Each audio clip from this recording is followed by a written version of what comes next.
Welcome to the System Simplified podcast, where we feature top leaders who share stories on how to successfully systemize a business. Now, let's get started with the show.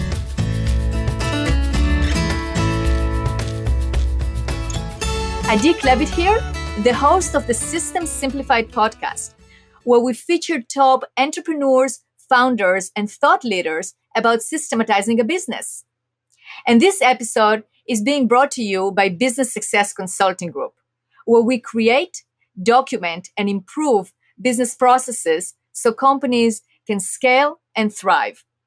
Now, people ask me, what software do I like that I use in order to document processes and procedures? And I'd like to share with you a software that I really like, which is SweetProcess. Now, SweetProcess is an amazing process documentation software that helps create clear step-by-step instructions for every task in your company, anywhere from onboarding new clients to training employees to responding to client requests. With SweetProcess, you have a central place for the team to access procedures and instructions anytime and from any device. So, as a loyal listener to this podcast, or even if you just joined us for the first time, you can try this software for free with a 28-day free of charge trial. All you need to do is go to sweetprocess.com/Adi, that's ADI, like my name, and you can sign up for your free trial and start using it today. And our guest today is David Cristello, and David is the founder and CEO of Jetpack Workflow, which is a software that provides workflow management for accounting and tax firms, tax preparation firms, CPAs, etc. So David, really happy to have you here on the podcast. Thank you for being here. Thanks for having me. Love the topic, really passionate about it, and excited to dive in, and thanks for having me. Absolutely. And David and I recorded a podcast. Actually, I was a guest on his podcast, and we just figured it was probably 4 years ago when you just got started with the company. I had a client that was looking, a CPA that was looking for different platforms to manage their workflow, and they chose Jetpack Workflow. And I was so impressed by the software that I reached out to David, and then he interviewed me on his podcast. So now we are changing the flow here, and I'm interviewing David about the software and about workflows in general and the importance of systems. So David, tell us a little bit about the background of starting Jetpack Workflow. What made you do that, and a little bit of the history? Yeah, absolutely. So when we got started, gosh, it's probably around 2014, 2015 or so, when we started talking with folks, and we decided that there's this amazing industry called accounting and bookkeeping and tax and payroll. And, we had a hunch that they were being underserved. They're just being ignored as customers in the market. And we're ultimately driven to go out and find a painful problem and solve it with wonderful and simple technology, software. And so what we ended up doing is we literally emailed thousands of accounting firm owners, and we started asking them about what their typical week looked like. What were their top priorities? What were their processes for achieving those priorities? And we kept hearing about these checklists that all these firms needed to manage. It was checklist. Well, I'm trying to manage the checklist, trying to manage deadlines and due dates. And I kept hearing it so often that this was a pain point. It's so hard to manage all these checklists. And I thought, well, goodness, good news, everybody. There's wonderful amount of task management tools out there in the world, and it's even more true today than it was in 2014. They come out every week, it feels like, where you can manage all your tasks, you can manage all your checklists. But there was this really big gap where you couldn't pair the client information with all the recurring work you had to do for the client. So, legacy tools were hard to adopt. Generic tools didn't really focus on the client, which is everything for the accounting and bookkeeping firms that we were talking to. And so we really built Jetpack Workflow as a simple way to manage all the recurring client work in your firm so nothing falls through the cracks. But it all started with just talking with firm owners and seeing what was driving them crazy. Great. That's such a good point, is like you have to listen to your clients, to your customers, and find out what is it that they really need. And I think that's what makes a great software and it makes it so you can use it, and it actually solves the problem because you listen to what the problem is and then you found a solution. So, you mentioned that there are like task management softwares that are right, that you find like almost every day there is a new one. And because some of our listeners are not necessarily in the tax or accounting space, so they won't be able to use Jetpack Workflow. So I would like to actually ask you as an expert, what are the top things, or what are the top qualities that we should look for in a task management software so we can actually choose the right one? Yeah, so this is a bit hard. I'll tell you why. Because the 9 times out of 10, the tool is going to make you better at something that you're already doing. So the tool's not going to solve a process problem. The tool's not going to solve a discipline problem. The tool, it could help sometimes with reminders, but it won't build the muscle in your firm that you might need to really build process, to build systems in your business. And so I think, step one is to acknowledge that just about any tool you pick, there is a real amount of personal change management that you or your fellow team are going to have to take on to see this through and to really adopt it well. And so I think, once you have that acknowledged and put on your roadmap, like even if you're a firm and if you try to adopt even a spreadsheet or a calendar system or a whiteboard, everybody would follow. If nobody was following it, then you have kind of a people change management challenge. But if everybody was adhering to the spreadsheet and they loved it and they're updating it, boy, you're going to be really successful in the new tool because it's going to accelerate that behavior, but make it transparent, make it cloud-based, make it more accountable and automated. So I think that's kind of step 0, is acknowledge that there's real people, process, and change management that occurs. And then I think outside of that, you have to think through, what's most important to you about the piece of technology you're about to buy. So it could be the quickest, fastest, easiest to adopt, to get up and running. It could be the most robust from a reporting perspective. And typically the ones that are the easiest to adopt have the fewest options in reporting. The ones that have the biggest, most customizable reporting options, maybe they're less intuitive to set up because you can finagle it a million different ways. This is a classic example of, this is not a pure task management tool, but Salesforce. I mean, my goodness, you can do everything in Salesforce, right? It feels infinitely customizable, which is amazing. And then you can slice and dice it and report on just about any variable in your database. But it's really hard to set up. I mean, I don't think anybody really says setting up Salesforce is just like the most enjoyable thing I've ever done. It's a really hard thing to do. You typically have to hire firms to come in and help you with that process. But the reporting could be outstanding, right? Because you could do so many different things with it. So I think it's really understanding what's most important to you about the selection. And I'd really look at any tool, even though so many tools make it easy to kind of jump here and jump there. Think about it as kind of a multi-year commitment to the tool. Certainly test drive, a couple softwares early, see what's the right fit. But I think you need to acknowledge change management. You need to identify what's most important to you, and you're going to have to make trade-offs, unfortunately. Every software vendor tries their best to be the best at every single component, it feels like, but there's going to be real trade-offs. And then, finally, I think when you do dive in, make the commitment for, at least more than 12 months. This is not something you just want to rip out every 6 weeks and start over again, because you lose a lot of organizational trust. Absolutely. And I agree with you. And my background is industrial engineering, and my first job out of college was working with a consulting company, an industrial engineering consulting company. And my task was to document the workflow so I can work with the software engineer. So they followed me in terms of actually programming and creating the software, right? So that became very obvious to me at that point, that you have to, first of all, have the process in order, because then you can actually program it correctly. But if you do it the other way around, if you program first and then you start to adapt the process to it, it's really hard. So I think you made a fantastic point in terms of the task management softwares. And we're talking about even generic ones like Asana or Monday.com or ClickUp. You can start using it, but if you don't have it designed ahead of time, what is your workflow? What are your processes? And then have them mimic your processes and not the other way around. You'll end up with a mess. And then you go, oh, that doesn't work for me. I'm not using it anymore. It's because you're just throwing, they're all garbage in, garbage out, right? I mean, you have to have it organized ahead of time in order for you then use it as a tool as opposed to something that prevents you from using it. And I'm sure it's the same thing for, for Jetpack. You have to be, or you have to make sure that now you're going to run your practice based on some kind of a process as opposed to just enter information there all the time, because you're not going to use all the tools that you have in Jetpack, right? Yeah, and the applications you mentioned is such a good example of, and I've done a deep dive recently in all of them, for ClickUp, for Monday, for Asana.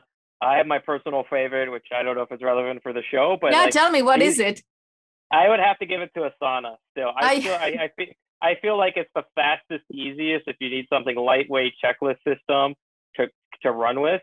I'm still a fan of it. I think all of these tools that you've mentioned, the really interesting thing is there's been a really great push to make these applications as useful as possible. Like, how do I add something? How do I input a new text field? And I think every application is competing to make it simpler and simpler and simpler to use. The hardest thing about, Monday.com, I opened up Monday.com and I was like, this tool is insanely powerful. Like, I don't know if you had the same experience when you looked at Monday. I was like, this absolutely. is amazing. You use Monday? Actually, for my business, I use Asana, but I use with a lot of my clients, that's part of the things that we do is we project manage, we use the project management software, task management software, because when we start doing the process documentation and the change and all that, I need to manage a lot of moving things. And I'm also helping clients with productivity. So I will implement either Asana or Monday or ClickUp or whatever, it's whatever is needed for that particular company. So I definitely study the difference, the minute difference between those software, so I can actually recommend the right one for my clients. Yeah, and Monday you could go through that example, and it's such a wonderful application, but it takes real work with something that powerful. I look at Monday.com as enterprise task management, where the feeling of it is the brand's really fun, it's really amazing, it's really easy to get started, but I think it's incredibly hard to actually design it intelligently for your business. That's why you need somebody like you to come in and say, like, let me look at your existing processes and put it in Monday.com. And so I think one of the kind of unspoken truths of general task management is it really requires, because it is so flexible, it is so dynamic, it is so robust, it requires somebody that can be very, very thoughtful with implementation. And look, whether they use Asana or Jetpack, they should be working with you anyways, because having somebody that gives you best practices and holds you accountable for process is important. But I think the difference with Jetpack is, we're not going to say there's 97 different ways you could probably implement this in your firm. There's probably, 3 ways you could do it, and all of them are rather similar. We're not going to give you infinite customizable options in the platform, but we're going to give you a swim lane that you can go really fast, really quick, early on, that helps your firm. And it's just a fundamental difference. And there's no right or wrong here, but I do think we've seen a lot of folks say, look, we started with Asana, we got these wonderful ads, and we went with it, and we just built a tornado inside of it. Like, we weren't sure what we're doing, so we started saying, here's a tag, here's a label, here's a new board, here's a new project, here's a new filter. And all of a sudden, there's no process of, like, when do we add a label? When do we add a tag? When do we add a filter? When do we add a card? When do we add a project? How do we use workspaces? And I think you really need to put a lot of intelligent thought around these tools. You're absolutely right. And that's why I'm so familiar with those tools, because that's what we do for our clients. But I do, I am a big believer that, like, if you are in a specific industry and there is a specific tool for that industry, use that. When I'm working with an accountant, I would recommend for them to use Jetpack Workflow, not necessarily a generic tool like Asana, because you build a very powerful tool that, exactly what you were saying, took out all the other components of let's decide how we're going to do it. No, these are the ways to do it. It's proven. The main thing is that you build it on something that was proven for other many thousands. Like you said, you created that survey. You surveyed other tax and accounting companies. So the tool that we have is based on experience for that particular industry. So for instance, as a financial advisor, when I work with a financial advisor, they have their own tools, their own CRMs or their own task management programs that really work really well for them because somebody already created all the fields, somebody created the workflow, and it makes a huge difference. When you don't have that, or even even if you want to have something outside a software that manages your client workflow, then you can look at either Asana or Monday. But to your point, David, it's so important that the first thing that you do is design. I always draw, I create the map outside of those applications, because you have to go in with a right design, with having a procedure on how to update. So what tags do you use? When do you flip it from one to another? When do you move it between boards? What is the board used for? What is this space used for? And then you have your rules, and according to that, you can actually use it correctly. So I think definitely what you mentioned is spot on. So one of the go ahead. I was just going to make a final point. I think when you get into the arena where you start, if you're a business owner or firm owner, and you're starting to request things that, I think there's a real give and take here. So I'm not saying this is all on the firm, I'm not saying it's all on the vendor, but if you start pushing the boundaries of what a software could do, whether it's a generic one or an industry one, you're either onto something really brilliant or you're creating a hot mess, and you should immediately, start to reverse, right? If you're doing something so out of the bounds of what a tooling could do, again, that's either amazing feedback for the company. That's why it's kind of a give and take. And so maybe they need to evolve that into their roadmap. But also there could be a time where you're like, oh, so they work with all these other firms. None of the other firms do it this way. Maybe there's an opportunity to shift, right? And so you always want to just gut check. Like if you're doing something atypical, I hope you have atypical results, higher profitability, higher growth. But if you're doing something atypical and you're at benchmark or below, probably an opportunity to revisit some of those early decisions in how you designed your process and how you workflow. And I'm sure that's where you step in and you help design a kind of a more thoughtful structure. Absolutely, yeah. And one of the things, that we work with clients is the reporting as well, the KPIs, the reporting, to make sure that the processes that are implemented are actually working.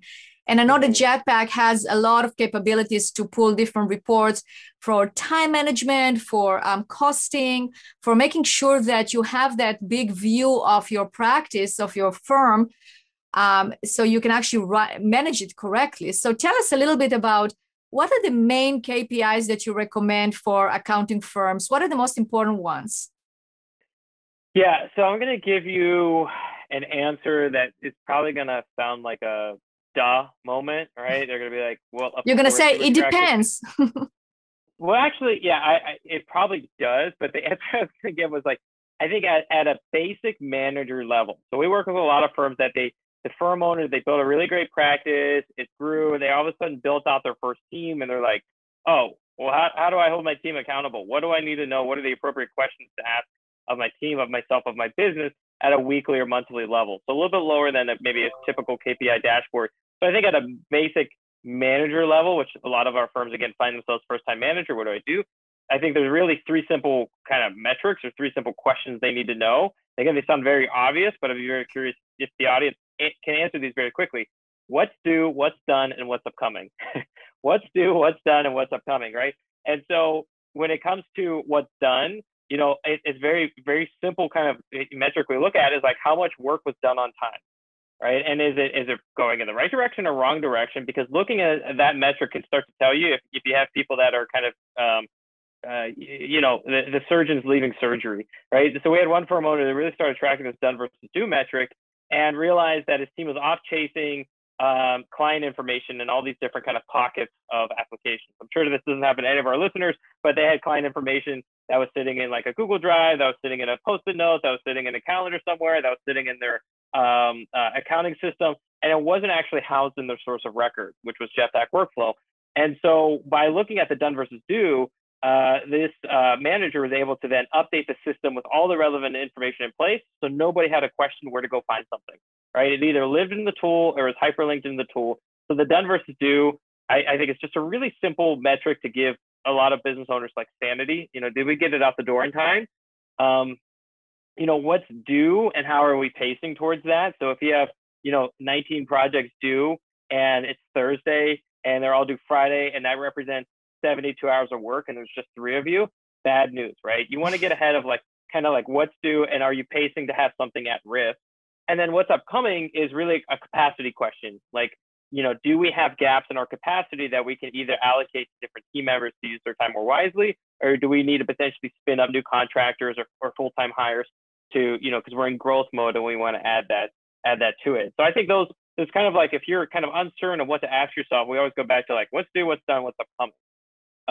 At a higher level, we love looking at, revenue per employee and profitability per employee to really understand if you're driving efficiencies in your practice or efficiencies in your firm. So I think, and this is maybe too in the clouds, I don't know, but I think we're going to see some really interesting things over the next couple of years, where with the distributed businesses and distributed workforce and distributed firms with advances in automation, I think there's going to be an opportunity for the smart businesses and smart firms to become more efficient than they ever had before. And I actually think it's going to be a requirement competitively to figure out how to be more efficient with and I'm not an economist and I don't play one over Zoom or on the internet, but I do think we're going to see, wages go up, maybe artificially. I don't know, but even if they don't, I still think the distributed automated workforce is here to stay. And I think COVID has accelerated that. And I think if you want to maintain profitability or increase it, you have to think about the profitability per employee and really think about how you're going to build a distributed firm and drive, automation through your workflow system or otherwise. Absolutely. I agree. Great. Thank you for that. That was definitely very enlightening. So I have a question. Why Jetpack Workflow? How did the name come about? This is so funny because we've been talking about names recently. So we were, so it's kind of interesting in the accounting space. So first is the word workflow. And we were actually highly uncertain at that time when we first named it. It's like, can we use the word workflow? Because you kind of like, our tool is kind of like a mix between project management and CRM. It doesn't have this kind of like classic workflow look and feel that you might hear from other industries. And so, but in accounting, they actually use workflow and project management somewhat interchangeably. And so we kind of look at competitive landscape. We saw other people using workflow. We thought, okay, well, I guess it's okay enough to use it in this industry. And so that's why we said, okay, workflow seems like it's an okay usage here for how we're designing the utility. And then Jetpack was really trying to talk about the end outcome we wanted for the firms and trying to think of visual representations of that. And so we thought, well, if people use our software, what should happen? Well, they should grow revenue. They should grow in work-life balance. They should grow in profitability. They should grow in time off or vacations. Okay, so what are things that kind of move in that direction, right? There's flowers and there's rocket ships and there's pogo sticks. And we're just thinking about things that, elevate it, lift it off, so the elevators, right? And we're just kind of throwing a bunch of different visual items out there. And I think, on a call, I was talking with a colleague and he goes, how about jetpacks? Jetpacks, you strap them on, you go in the air, it's a lot of fun. And I did what anybody does when they think they have a name. Is the domain available? Oh, it is. Okay, great. And you could say it. It's easy to spell. There's a lot of syllables in there, so that's the downside. But outside of that, that's how we arrived. We were trying to visualize what we were hoping for the firms to do, which is accelerate and grow. And so Jetpack seemed to visually represent that ideal. Awesome. So definitely our listeners can check out Jetpack Workflow, Google that, and then you'll get to the website. Is that the domain, jetpackworkflow.com? Yeah, jetpackworkflow.com. You can go learn about the software there. If you actually go to the footer of that website, for firms that are like, I want to get my process together, but I don't know if I'm ready for a tool. In that footer, we have a bunch of resources. We have 32 templates. So if you want to get jumpstart on your checklist and you want to see what, kind of an industry norm is, that's in the footer, the 32 templates. We wrote a book called Double Your Accounting Firm. That's in the footer as well. And so we have some free resources if you can check out jetpackworkflow.com, even outside of the actual software itself. That's great. So you have a book about doubling your accounting firm, which is incredible. And you can actually get those templates and free resources, which is definitely, it's great. I recommend it. I encourage everyone that is listening to us right now that you want to check it out. Even if you're not an accounting firm, go and check it out because it will give you an example of how to create checklists. And it's always beneficial to see what others are doing and how they're putting their processes and procedures together. That's great. Well, David, in closing, tell us what inspires you? Oh, boy, that's a good question. I mean, at the end of the day, I buy into this approach that you could have a very meaningful, fulfilling, fun, lucrative, professional life if you go out and you solve painful problems. And so at the end of the day, I morbidly in some ways, I am driven by solving painful problems. I think it's really fun to learn about what people are going through, about what business owners are going through, and to see what we could build or create that would remove that pain. It's really exciting. It's a really fun place to be in. And obviously being in technology, you can build very quickly. You can innovate very quickly. And so that kind of mixture of, love solving painful problems and using technology to do so is really kind of what inspires me. It just feels like an endless sandbox if you kind of approach the world in that way. Absolutely. Absolutely. That's great. Well, thank you for sharing that with us. And thank you for being a guest on this podcast. Yeah, thank you so much for having me.